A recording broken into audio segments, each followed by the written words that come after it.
नमस्कार सगळ्यांना.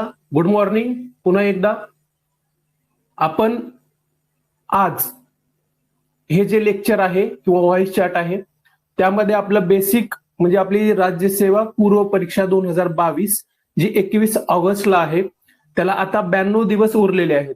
म्हणजे आपण एकूणच आपला 1-2 दिवसाचा जर म्हणजे घसारा लक्षात घेतला की एक दिवस आपल्या मित्राचं लग्न असेल, घरी जायची वेळ आली, असे 1-2 दिवस जर सोडले तर आपल्याकडे 90 दिवस आहेत. मग त्या 90 दिवसामध्ये जर तुम्ही कोणत्याही आता सध्या पूर्व वगैरे म्हणजे मुख्य परीक्षेला नसाल, म्हणजे पूर्णतः फोकस हे जर आपलं राज्यसेवा असेल तर त्यांनी आपली जी राज्यसेवा पूर्व परीक्षा बॅच आहे ती जॉईन करायला हवी. जे मुख्यला आहेत म्हणजे कंबाईन मध्ये एसओ असेल, एसटी असेल, पीएसआय मुख्यला असतील त्यांनी स्पेसिफिक आता जरी बॅच जॉईन करून ठेवली तरी चालेल. कारण ते आता आपण सुरुवात ही अर्थशास्त्र आणि पॉलिटी या 2 विषयांनी सुरुवात करणार आहोत. कारण तुम्हाला जर तुम्ही मुख्य परीक्षा देणार असाल तर त्याच्यामध्ये तुम्ही तो कव्हर करून घेऊ शकाल. म्हणजे तुमचा एक वेगळा अप्रोच तयार होईल बॅचमध्ये विषयाचा.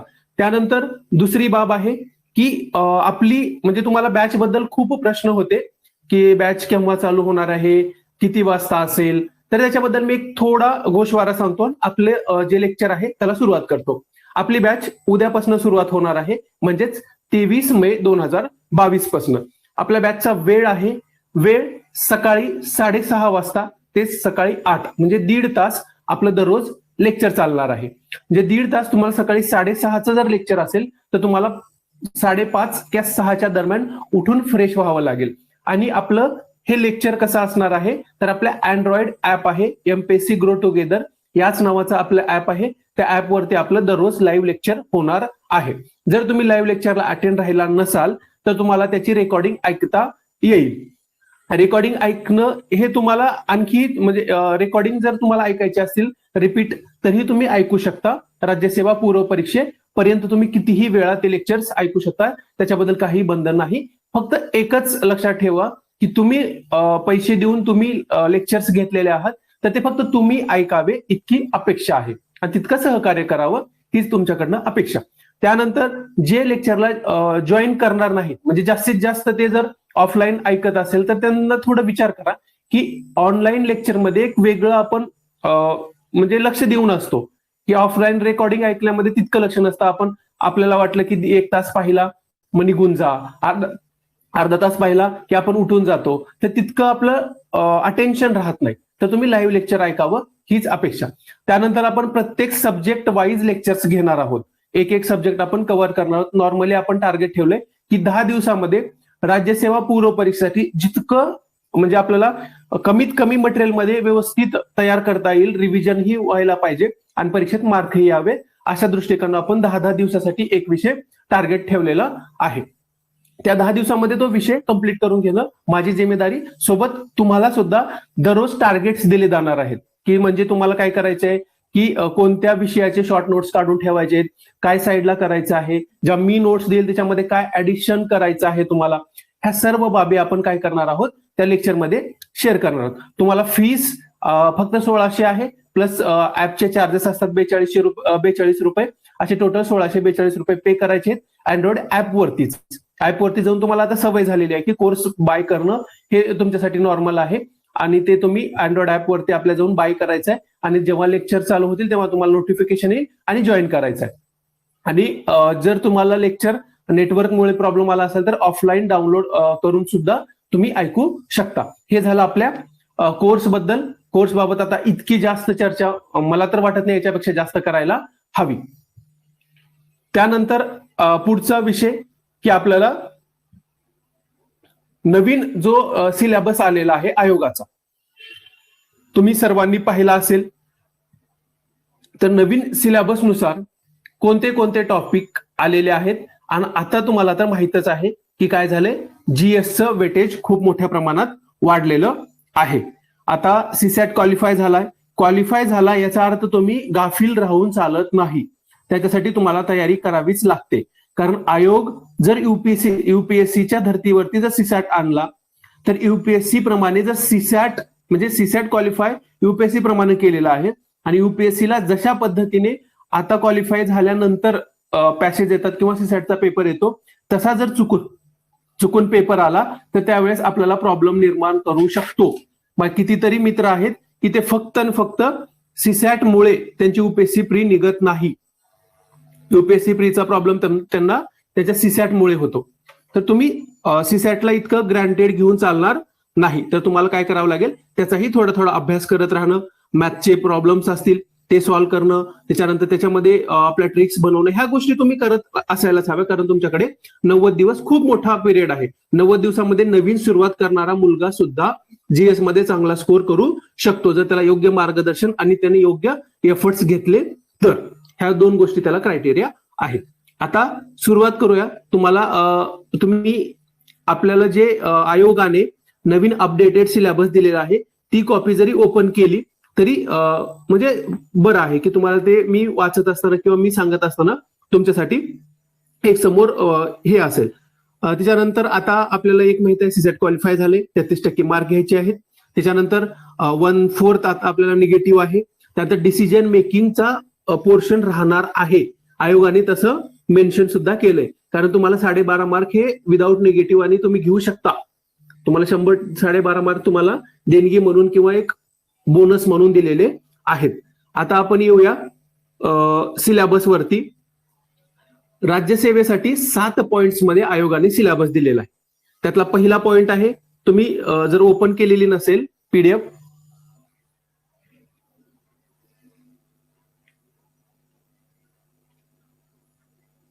एकच मिनिट, जर तुमच्याकडे फोटो नसेल तर तुम्ही फोटो पाहू शकता. मी ग्रुपवरती शेअर केलं, फोटो ग्रुपवरती शेअर केलेली आहे. आता त्याच्यामध्ये बघा सिलेबसचे पेपर 1 GS चा आहे. त्याच्यामध्ये 7 पॉइंट्स दिलेले आहेत. 7 पॉइंट्स मधला पहिला पॉइंट आहे करंट इव्हेंट्स. कोणत्या म्हणजे चालू घडामोडी स्टेटच्या असतील, नॅशनलच्या असतील आणि इंटरनॅशनलच्या असतील. जर तुम्ही राज्यसेवेचा आतापर्यंत जर करंट पाहिला असाल तर 6 महिने ते 1 वर्ष या कालावधीचा जास्तीत जास्त चालू घडामोडींचा त्याच्यावरती भर असतो. मग त्यातल्या त्यात सगळ्यात जास्त टार्गेट कुठं असतं तर जे एक्झाम होते त्याच्या 4 महिने अगोदर झालेल्या घटना असतात, त्याचे 4-5 प्रश्न तिथे येतात. त्यानंतर 1 वर्षाचा संदर्भ आणि बाकी सर्व चालू घडामोडी 15 प्रश्न तुम्हाला 1 वर्षच्या राऊंड मध्ये फिरतात. मग आपण चालू घडामोडी केव्हापासून करायला हव्यात तर आपला आहे 21 ऑगस्टला पेपर. तर आपण जुलै 2021 पासून आपल्या चालू घडामोडी करायला हव्यात. मग त्याच्यासाठी तुम्ही 2021 साठीचं जे इयर बुक आहे, सगळ्यात छोटं जे इयर बुक आहे ते आतापर्यंत वाचून ठेवलेलंच आहे, ते करायला हवं. त्यानंतर 6 माही जे 1 जानेवारी ते जुलै पर्यंत येतील तेही तुम्ही वाचत असायला हवं सारखं. म्हणजे करंट अफेअर्स हे म्हणजे मी मोस्टली पाहिलेलं मुलांचं की पेपरच्या 15 दिवस अगोदर ते करंट अफेअर्स खूप वेळ करतात, म्हणजे 3-3, 4-4 तास तेच करतात. तुम्ही नवीन गोष्टी जर 3-3, 4 तास करत असाल तर ते इतकं डोक्यात तुमच्या राहणार नाही. तर तुम्ही जास्तीत जास्त कालावधी एक घटक रिवाइज केला पाहिजे.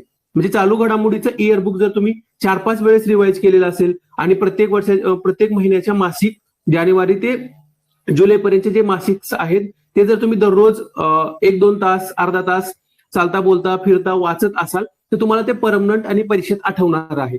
परीक्षेत एकदम नॉर्मल गोष्टी विचारतात, एकदम नॉर्मल असतं. तुम्हाला माहितच आहे, आपण खूप छोट्या गोष्टी म्हणजे इथपर्यंत पाठ करून ठेवतो की त्याने कुठं गेलं, तो कितवा व्यक्ती आहे, कितवं खाल्लं, कोणत्या विमानाने गेला, तर इतकं परीक्षेला विचारते. परीक्षेला आपल्याला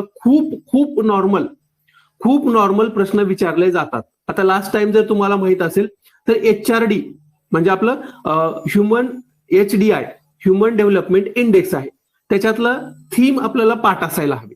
आपण थीम मधला शेवटचा शब्द होता अँथ्रोपोजिन, म्हणजे मानव वंशशास्त्रज्ञाबद्दल ते माहिती दिलेली होती. आपल्याला प्रश्न विचारला की खालीलपैकी कोणत्या घटकावरती त्याचा भर होता.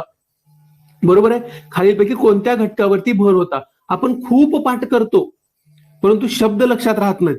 कशामुळं असं होतं की आपण काय करतो की मासिक, मग मी काय करणार की वर्षभरचे मी प्रत्येक महिन्याचे मासिक वाचतो पृथ्वीचे, त्याच्यावरती माझा विश्वास नसतो. मग नवीन एक वार्षिकी येते, समजा ती सिम्प्लिफाईडची असेल, अभिनव प्रकाशनची असेल किंवा सुशील बारी सरांची असेल. कोणतीही एक वार्षिकी येते तीही वार्षिकी आपण घेऊन येतो. आपण वर्षभर पृथ्वीचे किंवा कोणतीही मासिक वाचत आहे तरी पण आपल्याला वार्षिकी लागते, कारण आपल्या सोर्सेसवरती आपला विश्वास राहत नाही. हे चुकीचं आहे. आपण एक सोर्स निवडायचा, त्याच्यावरती पूर्ण विश्वास ठेवायचा. तो विश्वास परीक्षा पास होईपर्यंत किंवा आपल्याला पोस्ट भेटेपर्यंत आपण ठेवला पाहिजे. त्याच्यामुळं सोर्सवरती कधीच, आपण निवडलेल्या सोर्सवरती कधीच स्वतःहून ऑब्जेक्शन घ्यायचं नाही, कारण त्यामध्ये प्रश्न येतात. तुम्ही प्रश्न येतात म्हणूनच तुम्ही सोर्स निवडलेला आहे, त्याच्यामधनं प्रश्न येणारच आहेत असा तुमचा ऍटिट्यूड असावा. त्याच्यामुळं माझं आता तुम्ही जर लिहून घेत असाल तर लक्षात ठेवा, करंट अफेअर्ससाठी जर तुम्ही कंटिन्यू मासिक वाचत असाल तर काही प्रॉब्लेम नाही, तेच कंटिन्यू करा. आणि जर तुम्ही इयर बुक्स वाचत असाल तर तेच कंटिन्यू करा. तुम्हाला स्वतःचा तुमचे सोर्स एक वेळेस डिफाईन करून घ्या.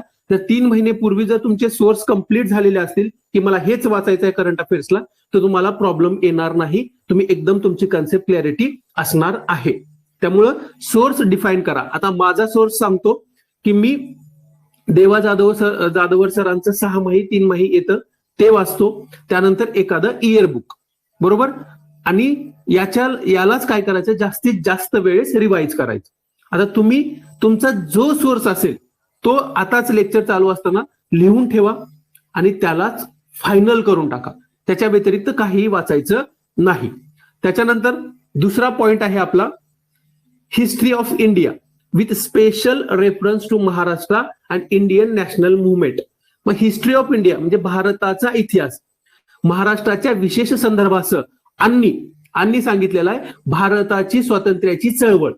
मग तुम्हाला इथे 2 घटक दिलेले आहेत. एक हिस्ट्री ऑफ इंडिया म्हणजे भारताचा इतिहास, याच्यामध्ये खूप अर्थ होतो. भारताचा इतिहास फक्त आधुनिक इतिहास आहे का भारताचा, तर नाहीये. भारताचा तुम्हाला प्राचीन इतिहास आहे, मध्ययुगीन इतिहास आहे आणि आधुनिक.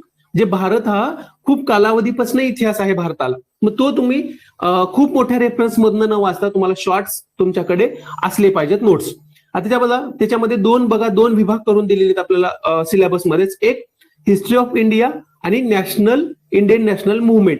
मग याच्यामध्ये काय होतं, 7 मार्काचा ते डिवाइड करू शकतात नॉर्मली. परंतु लास्ट वेळेस 2021 ची जी पूर्व परीक्षा होती त्यामध्ये पूर्ण इंडियन नॅशनल मुवमेंट्स वरतीच प्रश्न आलेले होते. म्हणजे हिस्ट्री ऑफ इंडिया याच्यामध्ये प्राचीन आणि मध्ययुगीन वरती त्यांनी प्रश्न विचारलेले नव्हते. मग असं आयोग करतं का, तर नाही. आयोग कधीही फ्लक्च्युएट होत असतं. मग आपण प्राचीन, मध्ययुगीन, आधुनिक भारताचा, विशेषतः महाराष्ट्राचा आणि इंडियन नॅशनल मुवमेंट म्हणजे भारतीय स्वातंत्र्याची जी चळवळ आहे याचा अभ्यास करायला हवा. मग तुम्ही काय करता, आता प्राचीन भारताचा खूप मोठे रेफरन्स वाचता. लुसेंटचं पुस्तक हे म्हणजे सुरुवातीला ज्यावेळेस लुसेंट होतं 4-5 वर्षापूर्वी ते खूप चांगलं होतं. म्हणजे त्याच्यामध्ये प्राचीन भारताचा इतिहास हे फक्त 27 पेजेसमध्ये होतं. मध्ययुगीन भारताचा इतिहास हे 22 पेजेसमध्ये होतं आणि आधुनिक भारताचा 31 पेजेसमध्ये होता. परंतु त्यांनी आता तो 200 पेजेसवरती नेऊन ठेवलाय पूर्ण हिस्ट्री आणि खूप मोठ्या पेजेसमध्ये. हे इतकं रेफरन्स वाचणं मला अयोग्य वाटतं, कारण तितकं वाचून तुम्हाला डोक्यात ते राहणार नाही. तर तुम्हाला मी क्लासमध्ये प्राचीन भारताचा फक्त एक 20-22 पेजेसच्या नोट्स आहेत. त्यानंतर मध्ययुगीन भारताचा एक 12-15 पेजेसच्या नोट्स आहेत आणि आधुनिक भारताचा इतिहास त्याच्यामध्ये विशेषतः महाराष्ट्राचा तुम्ही तात्याच्या ठोकळ्यातनं जरी केलं ते सफिशियंट आहे. त्याच्या व्यतिरिक्त काही करायची आवश्यकता नाही. हे आता तुम्हाला संदर्भ ग्रंथ आपण चालू आहे की हिस्ट्रीसाठी काय वाचायचं. हिस्ट्रीसाठी सगळ्यात मायक्रो नोट्स वाला पोर्शन वाचायला हवा. त्याच्यामधलं तुम्हाला आता क्लासमध्ये 2 टास्क दिले जाणार आहेत. एक 6वीचं स्टेट बोर्डचं पुस्तक, त्याच्या शॉर्ट नोट्स काढणे, 6वीचं स्टेट बोर्ड, त्यानंतर 7वीचं स्टेट बोर्ड आणि त्यानंतर 11वीचं स्टेट बोर्ड. हे 3 पुस्तकं तुमच्याकडनं वाचून घेतले जातील आणि त्याच्या नोट्स काढायला सांगितले जातील. हे कंपल्सरी आहे, ते कंपल्सरीच आहे तुम्हाला. त्याच्यानंतर त्याच्या कमीत कमी पेजेसमध्ये तुम्हाला नोट्स काढावे लागतील. मी माझ्या स्वतःच्या ज्या नोट्स आहेत त्या शेअर करणार आहे, आपल्याला बॅचमध्ये दिल्या जातील त्या आणि ऍपवरती डाउनलोड करायला अवेलेबल असतील. मग त्या छोट्या आहेत, कमी पेजेसच्या इतिहासाच्या नोट्स आहेत आणि त्याच्यातनं भरपूर मार्क्स कव्हर होतात. म्हणजे एक जनरल तुम्हाला थिंकिंग येते, कमांड येते विषयावरती. हे झालं हिस्ट्रीच्या सिलेबसवरती. आणि तुम्हाला कोणते रेफरन्स वाचायला हवेत.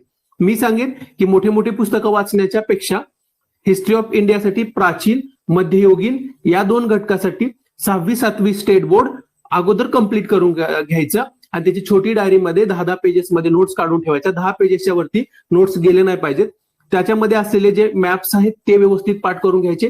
वाटले तर फाडून तुमच्या नोट्समध्ये चिटकवलं तरी चालेल. 6वी 7वीचं झालं. त्यानंतर ऍडिशनल करायचं असेल तर नवीन 11वी स्टेट बोर्डचं पुस्तक, त्याच्या व्यतिरिक्त आपल्याला मध्ययुगीन आणि प्राचीनसाठी काहीही करायचं नाही, कितीही महत्वाचं असेल तर. आणि माझ्या नोट्स मी तुम्हाला ज्यावेळेस शेअर करेन त्यावेळेस तुम्ही पहा की त्याच्यातनंच फक्त कमी पेजेसमध्ये 15-15 पेजेसमध्ये नोट्स काढलेले आहेत. त्या तुम्हाला रिव्हिजनसाठी फायदा होतील. आणि लेक्चरमध्ये तर शिकवलं जाणारच आहे की तुम्हाला काय काय लक्षात ठेवायला हवं. आता इंडियन नॅशनल मुवमेंट म्हणजे आधुनिक भारताचा इतिहास आणि इंडियन नॅशनल मुवमेंट याच्यामध्ये आता तुमच्याकडे जर वेळ असेल तर समाधान महाजन सरांचं पुस्तक वाचून घ्या.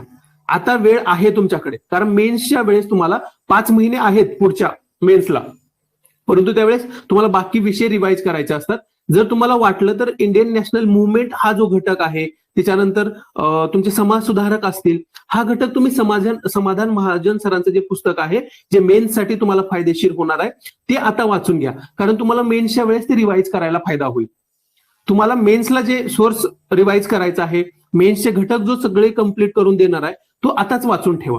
हिस्ट्री त्याच्या व्यतिरिक्त काही वाचायचं नाही. तुम्हाला जर समाधान महाजन सरांचं पुस्तक मोठं वाटत असेल तर माझं म्हणणं आहे की तुम्ही तात्याच्या ठोकळ्यातली हिस्ट्री वाचून घ्या. याच्या व्यतिरिक्त हिस्ट्रीचं कोणतंही पुस्तक वाचू नका. त्याच्यानंतर मी ज्या म्हणजे 40 ते 50 पेजेसच्या टोटल हिस्ट्रीच्या नोट्स देईल त्या पाठ करण्याचा प्रयत्न करा. त्या क्लासमध्ये शिकवल्या जातील आणि शेअर केलं जाईल.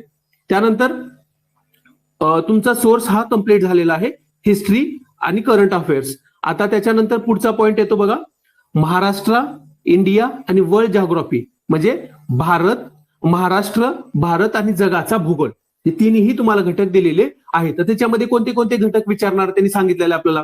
तर पहिला आहे फिजिकल म्हणजे प्राकृतिक, त्याच्यानंतर social, economic geography of Maharashtra, India and the world.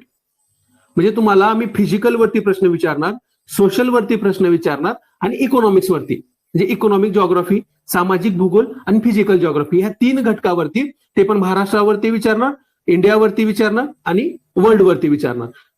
Compare जर केलं ह्यांचा तर 3 प्रश्न हे महाराष्ट्राच्या जवळपास येतात, 5 ते 6 प्रश्न हे तुम्हाला 5 ते 6 प्रश्न हे इंडियावरती येतात आणि 3 ते 4 प्रश्न हे 2 ते 3 प्रश्न वर्ल्ड जिओग्राफी, कोर फिजिकलचे जर विचार केला तर 3 प्रश्न विचारले जातात. म्हणजे तुम्हाला असं डिस्ट्रीब्युशन त्याचं झालेलं दिसेल. म्हणजे 2 ते 3 प्रश्न महाराष्ट्र, 5 ते 6 प्रश्न तुमचे भारत, 2 ते 3 प्रश्न हे जगाचा भूगोल आणि 4 ते 4 प्रश्नाच्या जवळपास हा तुम्हाला कोर फिजिकल जिओग्राफी विचारला जाणार आहे. तर मग याच्यासाठी तुमचा सोर्स काय असावा. सोर्स बेसिक सुरुवातीला म्हणजे मी ज्यावेळेस सांगतो सोर्स त्यावेळेस हसतात लोक, की तुम्हाला एक बाब लक्षात असू द्या जिओग्राफीच्या बाबत, की स्टेट बोर्डवरती जोपर्यंत तुम्हाला कमांड येत नाही तोपर्यंत तुम्ही राज्यसेवा पूर्व असेल, राज्यसेवा मुख्य असेल की कंबाईन कोणतीही असो, त्याच्यामधले जे प्रश्न आहेत ते सुटणार नाहीत. त्याच्यामध्ये जितकी छान पद्धतीनं मांडणी केलेली आहे, जितकं पाहिजे तितकंच दिलेलं आहे, अवांतर जास्त दिलेलं नाहीये. ते खूप चांगलं स्टेट बोर्डमध्ये आहे. खूप चांगली मांडणी कशी असावी जिओग्राफीची, मॅप कसे असावेत, त्याचं एक्सप्लेनेशन कसं असावं, सगळ्यात बेस्ट उदाहरण म्हणजे स्टेट बोर्डचे पुस्तक आहेत. मग स्टेट बोर्ड कोणते कोणते वाचायला हवेत. 6वी पासून स्टार्ट करा ते 11वी. स्टेट बोर्ड इतके वेळेस वाचा की त्याच्या तुम्हाला नोट्स तयार झाल्या पाहिजेत. नोट्स अवश्य प्रत्येकाने तयार करा. दररोज जरी एक बुक्सचं टार्गेट ठेवलं ना तुम्ही, जिओग्राफीच्या 10 दिवसामध्ये आपण 10 दिवस स्टडी करणार आहोत, तर तुम्हाला 6वी, 7वी, 8वी, 9वी, 10वी आणि 11वी असे 6 बुक्स आहेत आणि तुम्ही 10 दिवसामध्ये 6 बुक्सचं वाचन करून स्वतःच्या मायक्रो नोट्स काढू शकता. आणि एक वेळेस जर ह्या नोट्स असतील त्याचं इतकं रिव्हिजन करा आणि क्लासमध्ये शिकवलं जाईल, क्लासमध्येही नोट्स दिल्या जातील. माझ्या नोट्सच्या खूप मायक्रो असतात, त्या तुम्हाला व्हॅल्यू ऍडिशन असेल किंवा त्याच्यामध्येच व्हॅल्यू ऍडिशन करा तुमचा पॉईंट. हे अगोदर पहिलं असू द्या. हे इतकं परफेक्ट करा की तुमचे 15 पैकी 15 मार्क आले पाहिजेत. आणि त्याच्यातनं येतात एक एक फिगर, त्याच्यातले एक एक मॅप, एक एक एक्सप्लेनेशन सगळं वाचन करायचं 6वी ते 11वी स्टेट बोर्डमध्ये. आणि त्याच्या स्वतःच्या छोट्या म्हणजे प्रत्येक त्याची 10-10 पेजेसची नोट्स झाली पाहिजे. 10 पेजेसच्या वरती अजिबात जायचं नाही, कमी करून टाकायचं. जे माहीत आहे सूर्य पूर्वेला उगवतो आणि पश्चिमेला मावळतो माहित आहे ना, ते लिहायचं नाही. पृथ्वी पश्चिमेकडनं पूर्वेकडे फिरते नसेल तर लिहायचं नाही. रेखावृत्त अशी आहेत, रेखावृत्त अक्षवृत्त तसे, हे लिहायचं नाही. जे माहिती नाही ते जास्तीत जास्त नोट्स मध्ये आलं पाहिजे. मुलं काय करतात, जे माहित आहे तेही नोट्स मध्ये ऍड करतात. नोट्स अशा असाव्या की तुम्हाला जे आठवत नाही त्याचं तुम्ही जास्तीत जास्त रिव्हिजन करण्यासाठी आपण नोट्स काढलेले असतात. त्यानंतर जर तुम्हाला संदर्भ ग्रंथ वापरायचा असेल राज्यसेवा पूर्वसाठी, तर सौदी सरांचं पूर्वसाठीचं जर तुमच्या मित्रांकडे किंवा 2015-16 आलेली जुनी एडिशन, सदाशिव पेठमध्ये जर तुम्ही असाल एबीसी चौकामध्ये जा आणि जुनी एडिशन उचला. नवीन एडिशन घेऊ नका. नवीन एडिशन मध्ये खूप मोठ्या बाबी दिलेल्या आहेत, खूप म्हणजे खूप दिलेल्या आहेत. ते इतकं आवश्यक नाही. जुनं पुस्तक होतं 2015-16च्या दरम्यान, ते पुस्तक सगळ्यात बेस्ट आहे. त्याच्यातला फिजिकल 100 पेजेसचा आहे. महाराष्ट्र भारत छोटं छोटं आहे, ते व्यवस्थित कम्प्लीट होईल. तेच पुस्तक वापरा. जुनं नवीन पुस्तक रिकमेंड करत नाही, कारण नवीन पुस्तकामध्ये जितका तुम्ही वेळ द्याल तितकं तुम्हाला आउटपुट भेटणार नाही. हे झालं तुमचं जॉग्राफी. लिहून घ्या, तुम्हाला रेफरन्स पेन वही असू द्या सोबत, ते लिहा काय काय सांगतो. त्यानंतर या 5वा पॉइंट इकॉनॉमिक तुमचा 6वा point general issues on environmental ecology, biodiversity and climate change. म्हणजे पर्यावरण या घटकावरती 5 प्रश्न येतात. तुम्हाला माहित आहे पर्यावरणावरती 5 प्रश्न म्हणजे जॉग्राफी 15 आणि पर्यावरण 5, असे टोटल किती प्रश्न आहेत?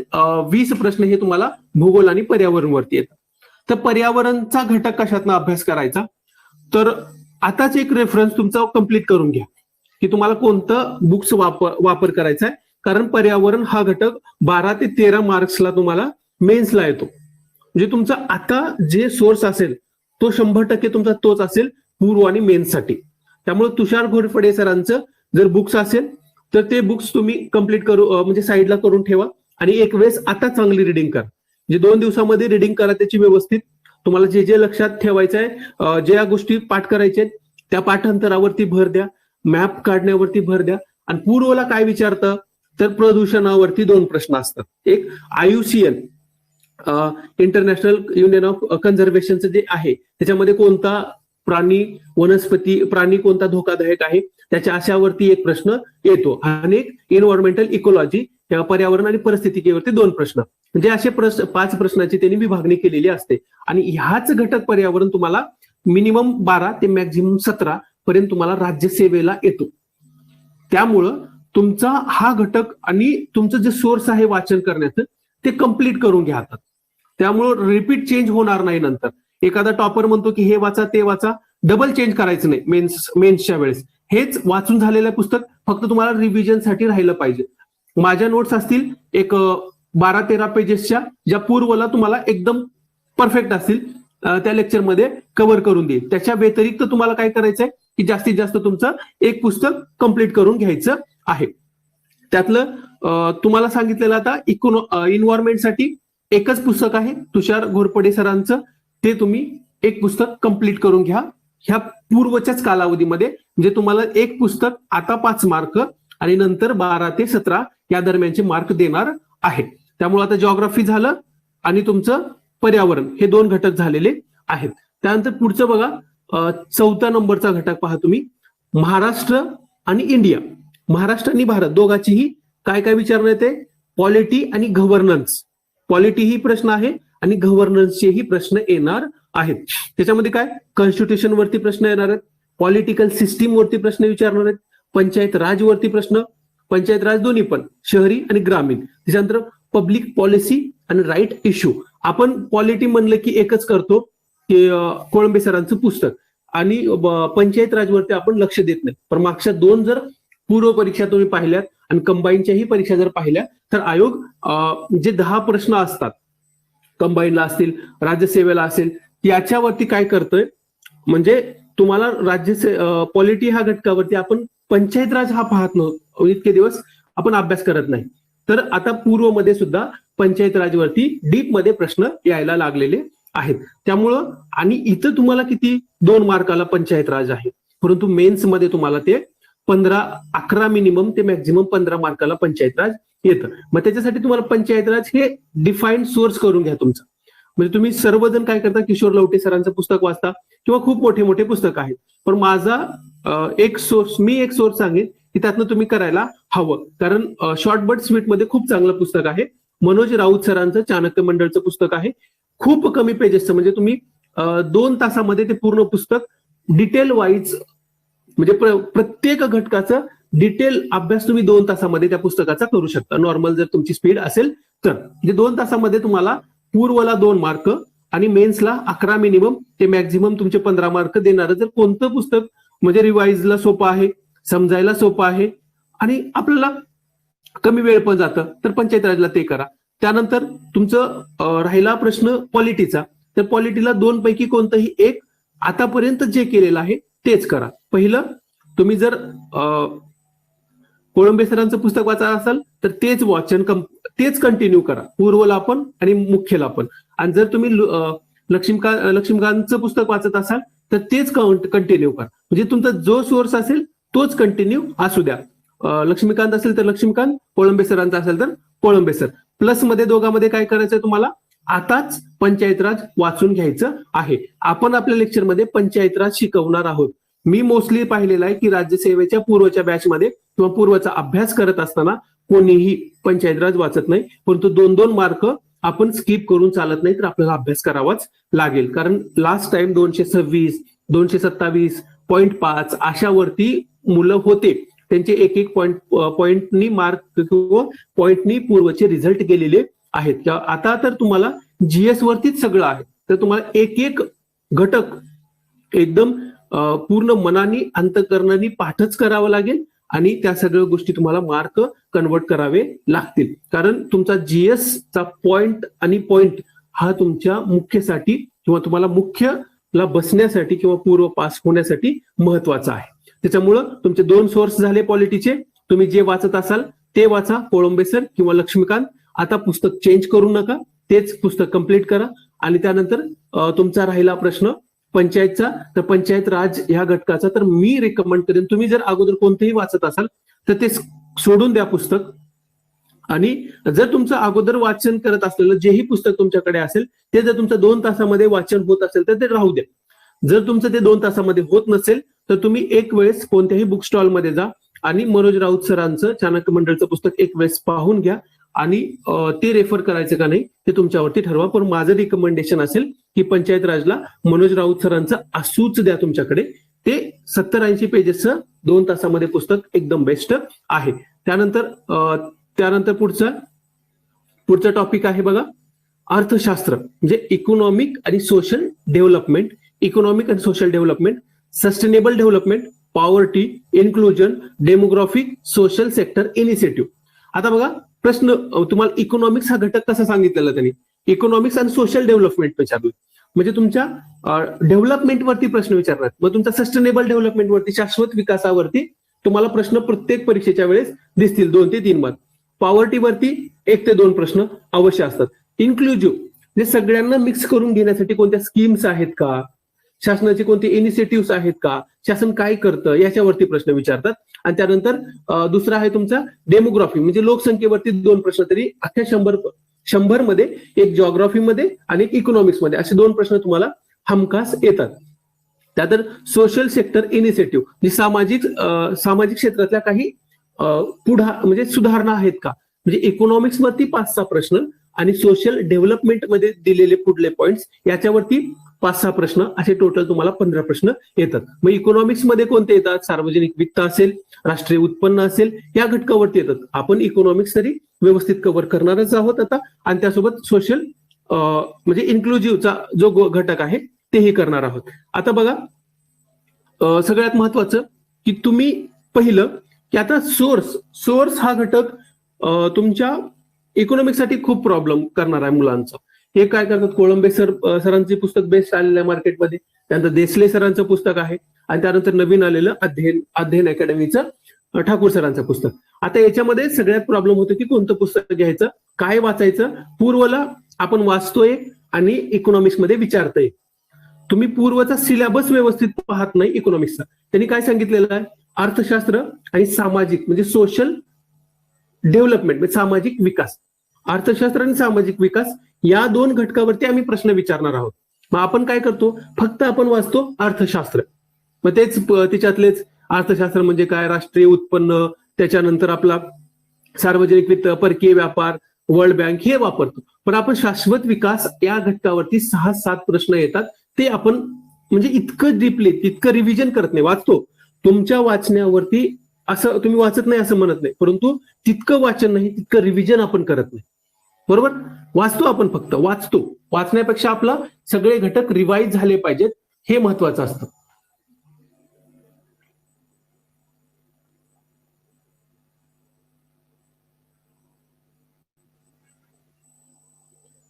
एकच मिनिट.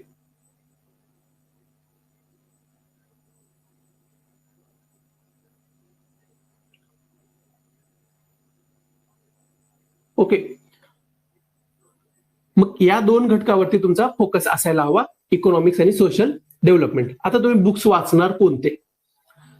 सध्या सुरुवात करत असताना एक माझा म्हणजे प्रामाणिक तुम्हाला सल्ला आहे, किंवा प्रत्येकाला वाटत असेल काही करायचं ते, तर एक 11वी आणि 12वीचे जे नवीन 2 बुक्स आलेले आहेत, 11वी आणि 12वी नवीन 2 बुक्स आहेत, ते इकॉनॉमिक्स आणि सोशल डेव्हलपमेंट या 2 घटकावरती खूप सारे प्रश्न येतात त्याच्यामधनं.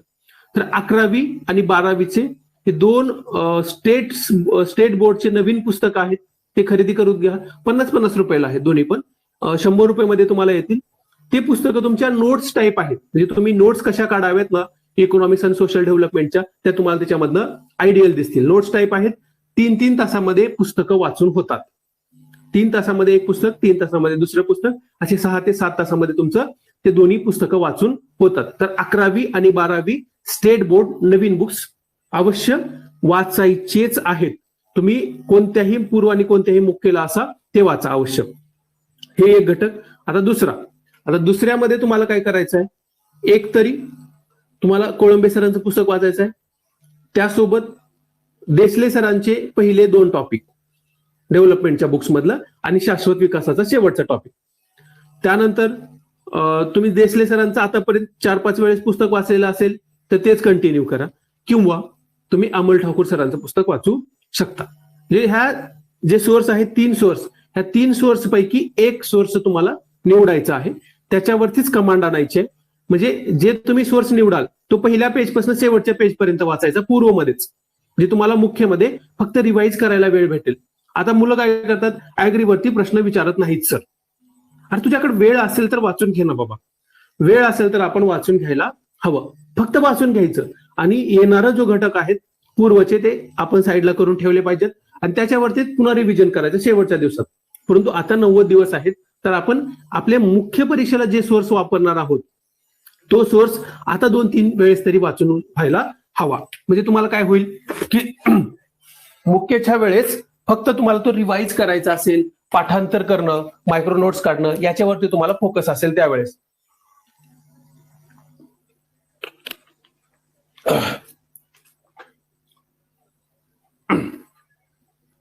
बरोबर.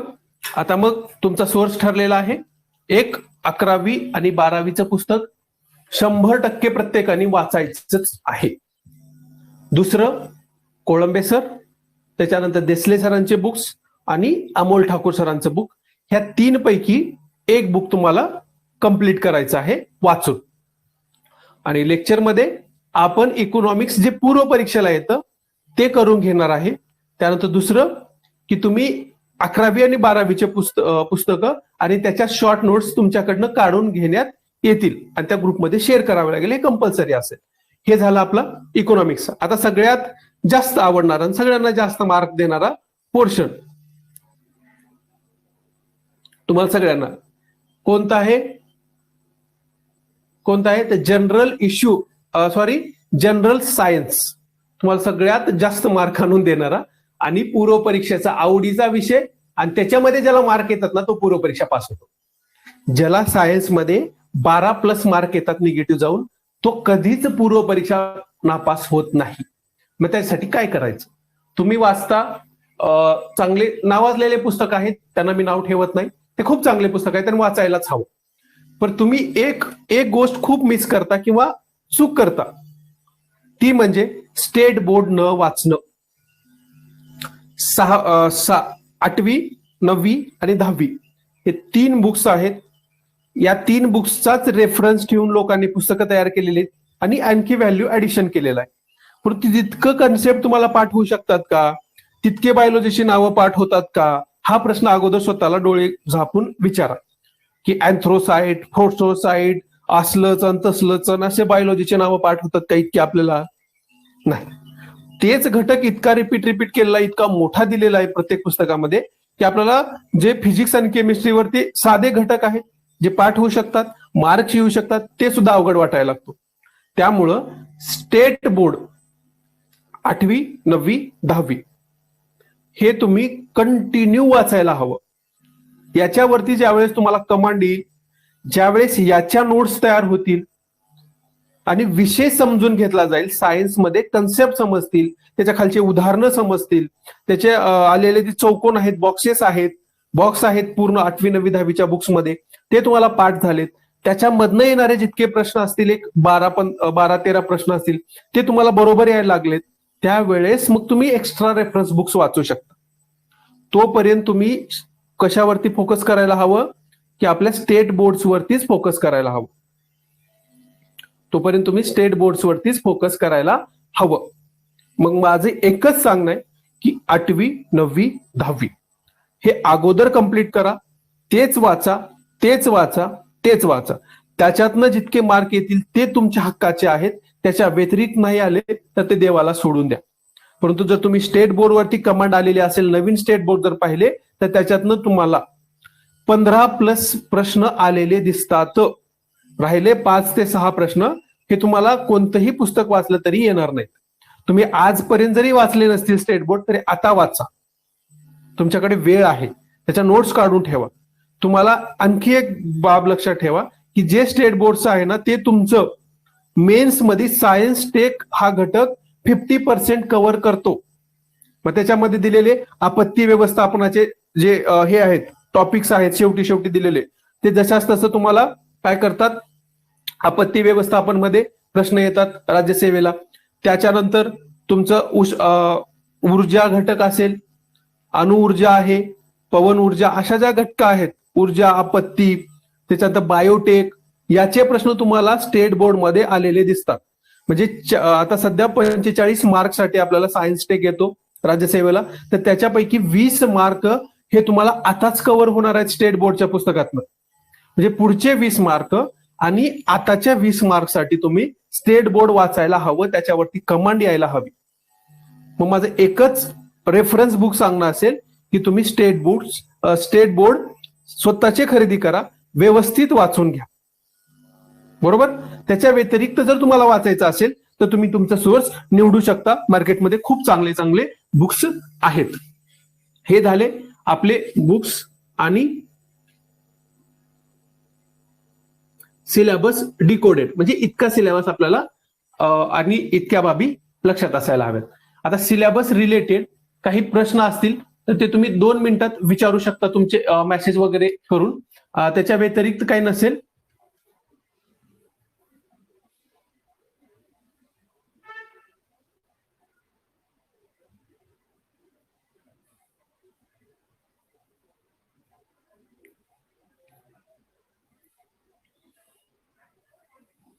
काही प्रश्न असतील तर मेसेज करू शकता.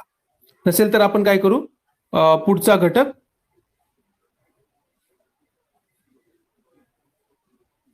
म्हणजे आपल्याला लगेच जे डिस्कशन घ्यायचं आहे 2000 आपला 20चा पेपर जो 21 मार्च 2021 ला झालेला होता, त्याचं डिस्कशन आपण सुरुवात करूया.